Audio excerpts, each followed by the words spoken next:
அஸ்ஸலாமு அலைக்கும் வரஹ்மத்துல்லாஹி வபரகாத்துஹு. அவுது பில்லாஹி மினஷ் ஷைத்தானிர் ரஜீம். பிஸ்மில்லாஹிர் ரஹ்மானிர் ரஹீம். என்னுடைய பெயர் முகமது ஆதில். என்னுடைய பழைய பெயர் அழகு சொக்கர். நான் இஸ்லாத்தை ஏற்று ஒன்றரை ஆண்டுகள் ஆகிவிட்டது. நான் எப்படி இஸ்லாத்துக்கு வந்தேன்னா, எனக்கு பலதரப்பட்ட சோதனைகள் மூலமாக தான் நான் இஸ்லாத்துக்கு வந்தேன். என்னுடைய முதல் சோதனை என்னென்னா, என்னுடைய தந்தை இறந்தது தான் என்னுடைய முதல் சோதனையாக நான் நினைக்கிற அளவுக்கு என்னுடைய தந்தை இழந்தது தான் என்னுடைய பெரிய சோதனையாக நான் நினைக்கிறேன். இப்போது எப்படின்னா, எனக்கு இஸ்லாத்தை ஏற்பதற்கு முன்னாடி எனக்கு வாழ்க்கையில் ரொம்ப பிடிச்சமானவர்னால் எங்கள் அப்பா தான்.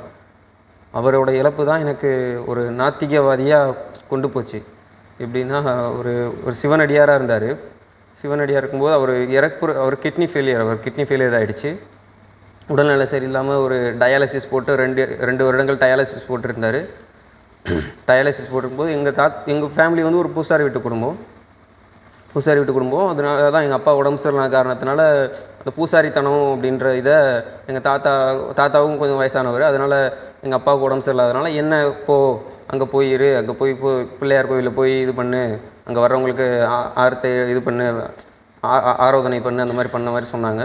நானும் போயிட்டுருந்தேன். 13 வயதில் நான் போயிட்டுருந்தேன். அப்புறம் அங்கே போயிட்டுருக்கும்போது அப்புறம் அது ஒரு மாதிரி ஆகிடுது. அங்கே இப்போ விடிய அதிகாலையிலேயே போய் சொல்லிவிட்டு அங்கே போக சொல்லுவாங்க. துண்டை கட்டிட்டு போயிருக்க சொன்னாங்க. அது எனக்கு பிடிக்கல. கொஞ்ச நாள் போயிட்டு அப்படியே போகலை.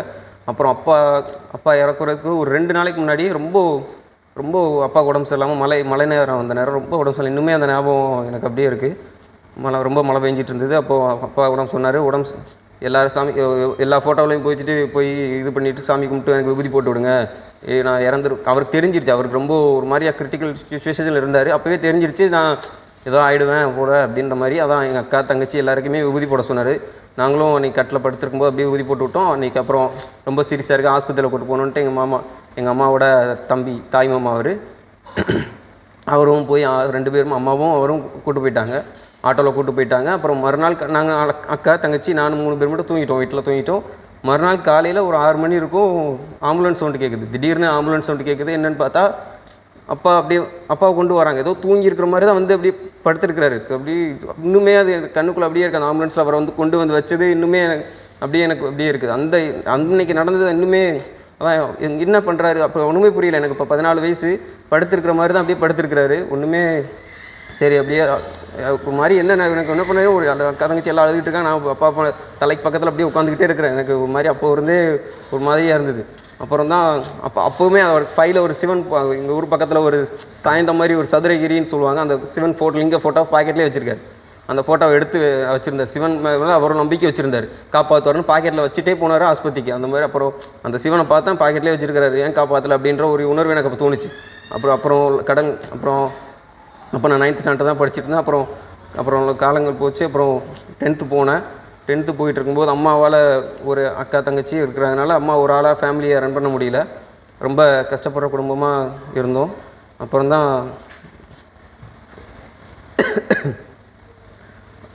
கஷ்டப்படுற குடும்பமாக இருந்தோம். 10th அப்புறம் மெட்ரிகுலேஷன் படிச்சுட்டு இருந்தேன். எங்கள் அப்பா இறந்ததுனால தான் இப்போ டயாலிசிஸ் அப்பா போட ஆரம்பித்தாரோ அப்போ இருந்து கொஞ்சம் ஃபேமிலியே ரொம்ப வறுமையில் வர மாதிரி ஆகிடுச்சு அப்படியே. அப்புறம் தான் அப்பா இறப்பதுக்கு அப்புறம் நான் மெட்ரிகுலேஷன் போகாமல் அப்புறம் தமிழ் மீடியத்துக்கு மாற்றினாங்க அம்மா. சரி 2 வருஷம் கஷ்டப்பட்டு அம்மா படிக்க வச்சாங்க. 2 வருஷமும் 10th முடித்தேன். 10th முடிச்சுட்டு என்னாச்சுன்னா, அப்புறம் அக்கா தங்கச்சி இருக்கிறாங்க. அவங்களுக்கு அக்கா காலேஜ் படிச்சுட்டு இருந்தாங்க. அவங்க பெரியப்பா வீட்டிலேருந்து அனுப்பிச்சி விட்டாங்க. சரி பெரியப்பா வீட்டிலேருந்து படித்தா அங்கே படிக்கலாம். அப்புறம் தங்கச்சி மட்டும் அவங்க படிச்சுட்டு இருந்தாங்க. அப்புறம் 10th முடிச்சுட்டு சரி தங்கச்சி படிக்க வைக்கணும் அப்படின்னு சொல்லிட்டு அம்மா என்னை அப்படியே வேலைக்கு போகிற மாதிரி சுச்சுவேஷன் ஆச்சு. நான் பக்கத்தில் உள்ள ஒரு கம்பெனிக்கு வேலைக்கு போனேன்.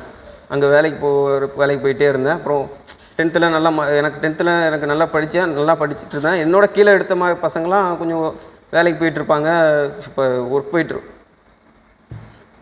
என்னோட மார்க் கீழே கம்மியாக எடுத்த பசங்களாம் காலேஜ் போயிட்டுருப்பாங்க. நான் இந்த பக்கம் எனக்கு படிக்கிறதுக்கு ரொம்ப ரொம்ப இன்ட்ரெஸ்ட்டு.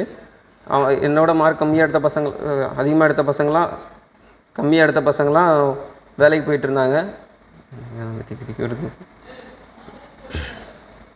பாஸ் பண்ணிட்டீங்களா? பேசுகிறேன் பேசணுமா ஃபுல்லாகவே?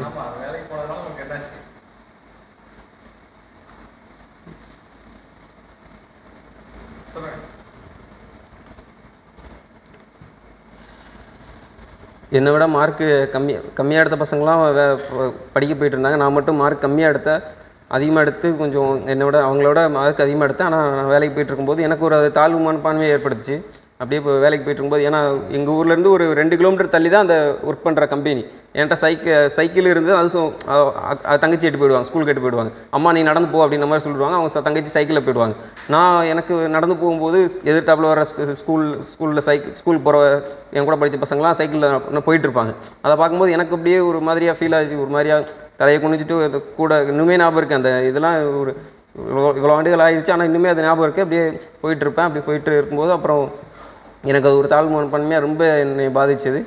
அப்புறம் தான் அம்மாட்ட சொன்னேன். அம்மா அந்த மாதிரி அம்மாட்ட நான் இந்த மாதிரி இருக்குமான்னு சொல்லலை. நான் அந்த மாதிரி போகிறேம்மா, வெளியூர் போகிறேம்மா, எனக்கு வெளியூர் போனால் இந்த மாதிரி போய் அங்கே போய் எதாவது அங்கே ஏதாவது ஒர்க் பண்ணிப்பேன் அப்படின்ற மாதிரி சொன்னேன். அப்புறம் இந்த மாதிரிலாம் என்னை யாரோ பார்க்குற மாதிரி இருக்குமா, எனக்கு ஏதோ யாரோ எங்கே இருந்தாலுமே தனியாக இருந்தால் கூட ஏதோ யாரோ பார்க்குற மாதிரி இருக்குது, ஒரு மாதிரியாகவே இருக்குது அப்படின்னு சொல்லிட்டு இருந்தேன். அம்மாவும் சரி அப்படின்னு சொல்லிட்டு ஏதோ அவங்களுக்கு தெரிஞ்ச சரி இவனுக்கு ஏதோ சூனியம் தான் ஏதோ ஆயிருக்கு, யாராவது வச்சுருப்பாங்க அப்படின்ற மாதிரி அவங்க ஏதோ நினச்சிக்கிட்டு அப்புறம் சூனியம் இந்த இதெல்லாம் வைக்கிறவங்கள்ட்ட அவங்க போய் இதை கேட்டாங்க. அக்காவுக்கு திருமணம் செஞ்சு கொடுத்தவங்களோட வீட்டில் மூலமாக இங்கே இந்த மாதிரி ஒரு இடம் இருக்குது அப்படின்னு சொல்லி அங்கே அனுப்பிச்சி விட்டாங்க. அங்கே போய் பார்த்தா அங்கே உள்ளவர்கிட்ட சொன்னாங்க, இந்த மாதிரி உங்கள் பையனுக்கு ஏதோ மோகினி அந்த மாதிரி அவர் ஏதோ அந்த மாதிரி ஏதோ சொல்லி காசு பறிக்கிறதுக்கு ஒரு 7,000 ரூபாய் ஆகும் அப்படின்ற மாதிரி சொன்னாங்க. அம்மா அப்படியே சரின்னு சொல்லிட்டு கேட்டுட்டு வந்துட்டாங்க. அப்புறம் தான் நான் இந்த பார்த்து வச்சுருந்த அட்வர்டைஸ்மெண்ட்டை தான் ஒர்க்கு, இந்த திருப்பூர் பக்கத்தில் மங்கலம்ன்ற ஒரு ஏரியாவில் ஒர்க் பார்த்து வச்சுருந்தேன் ராம்ராஜ் கம்பெனிக்கு. அங்கே போனேன். அங்கே போயிட்டு இன்டர்வியூ அட்டன் பண்ணேன். அங்கே போயிட்டு சொல்கிறாங்க, சேலரிலாம் சொன்னாங்க 9,000 சொன்னாங்க. ஃபுட் அண்ட் அக்கமடேஷன் பிஎஃப்லாம் போக 7-8க்குள்ளே வரும் அப்படின்ற மாதிரி சொன்னாங்க. இது சேலரி சர்டிஃபிகேட் எனக்கு இதாக இல்லை. அப்புறம் அம்மாட்ட சொன்னேன், இந்த மாதிரி இருக்குமா அப்படின்ற மாதிரி சொன்னேன். அம்மாவும் சரி அதுக்கு அங்கே இருக்குது, இங்கேயே வந்துடலாம், இங்கேருந்து பக்கத்தில் வேலை பாரு, அப்படி இருக்கிறதுக்கு ஏன் அப்படின்னு சொல்லிட்டு அப்புறம் சரின்னு ஊருக்கு போயிட்டு நடந்து வந்துக்கிட்டு இருக்கிறேன். அப்புறம் திட்டிகிட்டே வந்தேன், என் லைஃப்பில் எதுவுமே சரியாக நடக்க மாட்டேங்குது, ஏன் இப்படி நடக்குது, எல்லாமே இதாக இருக்குது, அப்பா இறந்தது, அப்புறம் படிப்பு நின்னது, அப்புறம் எல்லாமே இப்படியே ராங்காகவே நடக்குதுன்னு சொல்லிட்டு திட்டிக்கிட்டே வந்தேன். கடவுள்ன்ற மாதிரி திட்டிட்டு வந்தேன். ஏன்டா இப்படி படைச்ச அப்படின்ற மாதிரி ஒரு மாதிரி திட்டிகிட்டே வந்துட்டு இருக்கும்போது தான் பாங்கு சவுண்ட் அந்த சைடு அந்த பக்கம் ரோட்டில் நடந்து அந்த பக்கம் ரோட்டில் பாங்கு சவுண்டு கேட்டுது. ஆளுங்கள்லாம் நடந்து போயிட்டு இருந்தாங்க. நான் யோசிச்சுக்கிட்டே இருந்தேன், சரி போகலாம் அப்படின்னு சொல்லிட்டு கேட்கலாம் இதை பற்றி. ஏன்னா இது தெரியாது, எங்கள் ஊர் பக்கத்தில் அல்லாஹ் இதை பற்றி எதுவுமே தெரியாது. ஏன்னா எங்கள் ஊரில் முஸ்லீம்ஸ் யாரும் கிடையாது, யாருமே கிடையாது. நான் சரி இதை பற்றி தெரிஞ்சுக்கலாம், இது நான் தெரிஞ்சுக்கலாம் அல்லானா என்னென்னு இது உள்ளத்தில் இப்படி தோணுச்சு, திடீர்னு எதுவும் தோணுச்சுமா. போனேன், சரி அந்த பக்கம் ரோடை கிராஸ் பண்ணி போனேன். உள்ளே ஒரு சந்துக்குள்ளே தான் இருந்தது அந்த பள்ளிவாசல். அப்புறம் பள்ளிவாசல் இருந்து போர்டு போட்டுருந்தது. பாங்க் சவுண்டு கேட்டால் நடந்து போயிட்டு அந்த ஸ்ட்ரீட்டில் போய் கொஞ்சம் தூரம் போய் இருந்தது, ரைட் சைடு இருந்தது. உள்ளே போய் கேட்டேன், இந்த மாதிரி கேட்கல. முதல்ல என்ட்ரன்ஸ் போனோடனே அங்கே உள்ளவங்களாம் ஒரு மாதிரி என்னை பார்த்தாங்க, ஒரு மாதிரி பார்த்துட்டே இருந்தாங்க. நான் என்ன பண்ணேன், அங்கனக்குள்ளே பக்கத்தில் தண்ணி இருந்துச்சு, சரி தண்ணி குடிச்சிக்கிறேன் அப்படின்னு சொல்லிட்டு தண்ணி குடிச்சிட்டேன். அப்புறமே அவங்க தயங்கிக்கிட்டே போனேன், ரொம்பவும் தயங்கிட்டே சரி கேட்டுடலாம் அப்படின்னு சொல்லிட்டு இந்த மாதிரி வந்தேன், உட்கு வந்திருந்தேன். அதான் இதை பற்றி தெரிஞ்சுக்கணும் இதை பற்றி அப்படின்னு சொல்லிட்டு கேட்டேன் அவர்கிட்ட. எங்கேருந்து வரீங்க, அவர் என்னோடய டீட்டெயில்ஸ்லாம் கேட்டார். சொன்னேன், அந்த மாதிரி ராமராஜுக்கு வந்தேன், என்னோடய ஊர் சிவகாசி, இந்த மாதிரி சொன்னேன். எல்லாத்தையும் சொன்னதுக்கப்புறம் சரி தெரிஞ்சுக்கணுன்னா உங்களுக்கு இன்னும் கொஞ்ச நாள் ஸ்டே பண்ணி கொஞ்சம் படிக்கிற மாதிரி இருக்கும், படிக்கிறீங்களா அப்படின்ற மாதிரி கேட்டாங்க. நான் அம்மாட்ட கேட்கணும்னு சொன்னால் அவங்களும் அம்மாவுக்கு கால் பண்ண ஒத்துப்பாங்களா அம்மாட்ட பேசினா அப்படின்னு சொல்லி கேட்குறப்ப அம்மாட்டையும் நானும் பேசினேன். அம்மாட்ட அந்த மாதிரி சொன்னோன்னே அவங்களும் சரி 40 நாள் தானே மாதிரி சொன்னேன். 40 நாள் தான் அம்மா கொஞ்ச நாள் தெரிஞ்சுக்கிறம்மா அப்படின்னு. ஏன்னா அம்மாவுக்கு இப்படி கேட்குறது ஏன்னா நான் ஆல்ரெடி இந்த இறைவனை பற்றின ஒரு சிந்தனையில் 17-15 வயசுலேயே எனக்கு தெரியும், இந்த மாதிரி ஒரு இறைவனோட சிந்தனை எனக்கு ஒரு இருந்தது. அதனாலே அவங்களுக்கு தெரிஞ்சு சரி என்ன ஏதோ சொல்கிறான் அப்படின்ட்டு ஒரு அவங்க யோசிச்சுட்டாங்களா என்னன்னு தெரில. ஆனால் ஓகே சரி போ 40 நாள் என்னமோ ஏதோ பாரு அப்படின்ற மாதிரி சொல்லிட்டாங்க. நானும் போயிட்டேன். அதுக்கு முதல்ல அப்புறம் போனதுக்கப்புறம் அவங்க படிக்க போனதுக்கு ரொம்ப அப்புறம் எதிர்ப்புகள்லாம் வந்தது. அப்புறம் கொஞ்சம் எதனால் அங்கே போனதுக்கப்புறம் கொஞ்சம் அவங்களுக்கு இதாகிடுச்சு, யாரோ ஏதோ சொன்னாங்களா என்னன்னு தெரியல, கொஞ்சம் எதிர்ப்புலாம் தெரிவிக்கிற மாதிரி ஏதோ பண்ணாங்க. திடீர்னு வர்ற மாதிரி கிளம்பி வா அப்படின்ற மாதிரிலாம் ஏதோ சொன்னாங்க. அப்புறம் அவங்க எவ்வளோ படிச்சுட்டு அல்ஹம்துலில்லாஹ் படித்து முடித்து அல்ஹம்துலில்லாஹ் அல்லாஹ்வோட கிருபையில் வெளியே வந்தேன். அல்ஹம்துலில்லாஹ் இப்போது காயல்பட்டினத்தில் படித்தேன். அதுக்கப்புறம் படித்து அல்ஹம்துலில்லாஹ் இப்போது அல்லாஹ்வோட பெரிய கிருபையில் அல்லாஹ்வுக்கு பிடித்தமான இடத்துல இப்போ நின்று உங்கள்கிட்ட பேசிகிட்டு இருக்கிறேன். அல்ஹம்துலில்லாஹ் இன்னும் நான் விட்டு போன அந்த கல்வியை இன்னும் அல்லாஹ் தஆலா எனக்கு ஏற்படுத்தி தருவானாக என்று பிரார்த்தித்தவனாக எனது உரையை நிறைவு செய்கிறேன். அஸ்ஸலாமு அலைக்கும் வரஹ்மத்துல்லாஹி வபரகாத்துஹு.